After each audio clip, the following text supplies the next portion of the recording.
What does it mean to say the New Testament text has been corrupted? Well, it means, on one hand, that we have copies of the New Testament that go on for centuries, and no two of them are exactly alike. And every single one of them has mistakes in it in the copying process. Now, most scribes were trying to be very careful to copy out what was in front of them. So they have a long tradition of careful copying, but it's not like a Xerox. It's not exact. It's not photographic. These scribes were humans, they were frail, they were working in very difficult situations and cramped and hunched over for 6 hours a day, writing out text. Of course they would make a number of mistakes. But what are those mistakes like? Well, we do have many mistakes, and that's for another time to discuss that. But what's the nature of the mistakes? Really, the question we need to ask is, how badly has the New Testament text been corrupted? And that involves the nature of these textual variances or textual differences. There's no cardinal doctrine that's jeopardized, as I said, but what is affected is how we should read the text in a given place.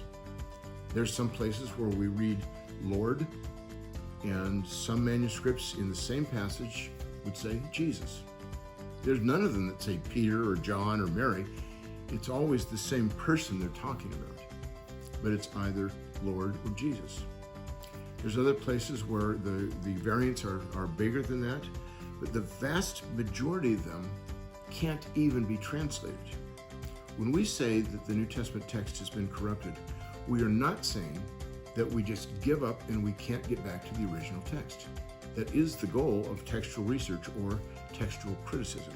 And we try to get back to the original by sifting through all the manuscript data and the early translations and what the church fathers have to say, and wrestling with, is it likely that a scribe would have changed this or would have written X?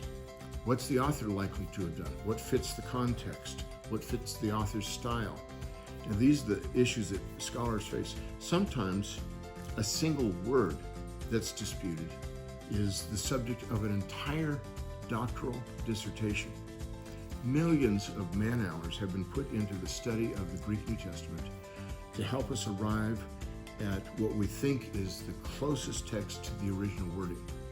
And that's what a critical text is. The corruptions are not the sort that you hear at Starbucks or in university campuses, that the Bible has been changed so radically that we have no idea what it originally said. That's just a myth that a number of people are promoting without having any knowledge whatsoever of this discipline.